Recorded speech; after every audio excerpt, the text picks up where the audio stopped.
even if I have a lot of friends who are like, don't talk about this because you're just going to upset a lot of different people. Yeah. And it feels to me that there's an obligation that we have to talk about it in ways that hopefully can expand even slightly a little bit more compassion. Because if we don't, future generations are going to suffer the same seeds that are sown in this generation. And we owe it to the people currently, and we owe it to future generations to at least try to find our way. And I think so many people look to you as, you've had best-selling books on trauma, you've worked with all kinds of populations, as a particular voice that's important that maybe can gently guide us through what is so delicate and so tender and yet so important. And let me tell you about this bracelet of mine, okay? Please. I've never worn a bracelet in my whole life. I've had this for 5 weeks, 6 weeks. I was up in Haida Gwaii, which is a group of islands in northern British Columbia, where the indigenous population had been there for 13,000 years. Under colonialism, they underwent tremendous suffering due to the smallpox that wiped out 80% of the population almost within weeks. Wow. And also because of the colonial oppression. And I was up there giving a trauma workshop to Haida people. Wow. And a woman in her 70s, at the end of the workshop, or at least close to the end, came up, choked voice. She said, "I've forgotten my language." She said, "Until I was 5, I could speak perfect Haida. Now," she says, "even when I try to study it, the words don't stick in my mind." I said, "What happened to you?" Well,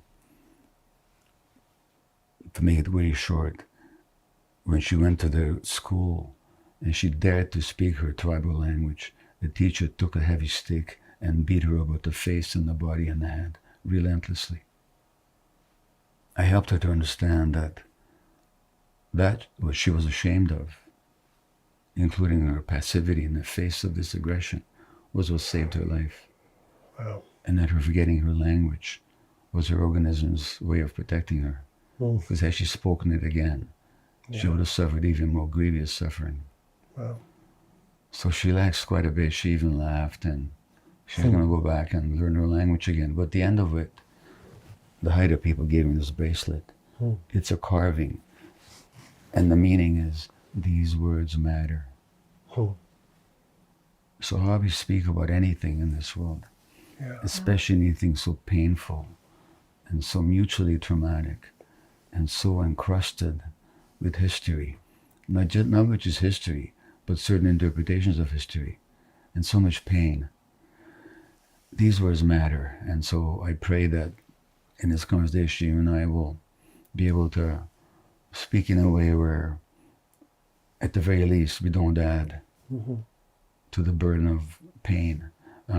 Although inevitably, as you alluded, this is not a subject that's easy to talk about. And I've often said that on this subject, you could speak with the humility of Moshe Rabbeinu or teacher or Moses, with the deep compassion of Buddha and the loving heart of Jesus.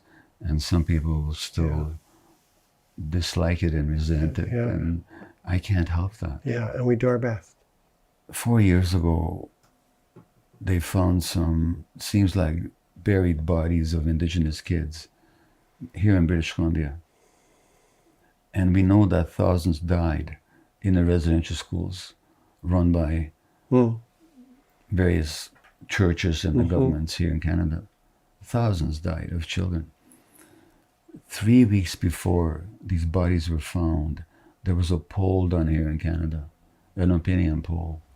70% of Canadians said they knew nothing or little about the residential schools. It's possible to live in this country, to grow up in this country, to go to school in this country, and not know what happened to the indigenous people. Yeah. And I'm afraid the same thing is true all over the world. Yeah. And wherever there's conflict, especially when there's an indigenous population that is displaced, people don't know. Yeah. I have friends of mine who come from South Africa who growing up didn't know what was happening a few miles away from their homes. So this is not to blame anybody, but just to say that, well, you know, I began to reread Herodotus' histories last night again. Mm-hmm. And Herodotus was the first historian. You know what history means? Past events. Yeah. Relevant past events. No, that's what I thought too. The actual Greek meaning of the word is investigation, inquiry. Mm. So I hope that we can approach the subject, not with the sense of, here's with the past events, I mean, know what happened. Yeah. But actually with a sense of curiosity and inquiry and research. That's what the word actually means. Yeah. And so many people on the subject, they think they know what happened. Yeah. But if you ask them, have you researched it? Mm-hmm. Do you know the other point of view? Yeah. If you're going to refute the other point of view, can you state it succinctly and accurately enough so that you know what you're refuting? Right. My experience is on this issue, that's very rare. Yeah.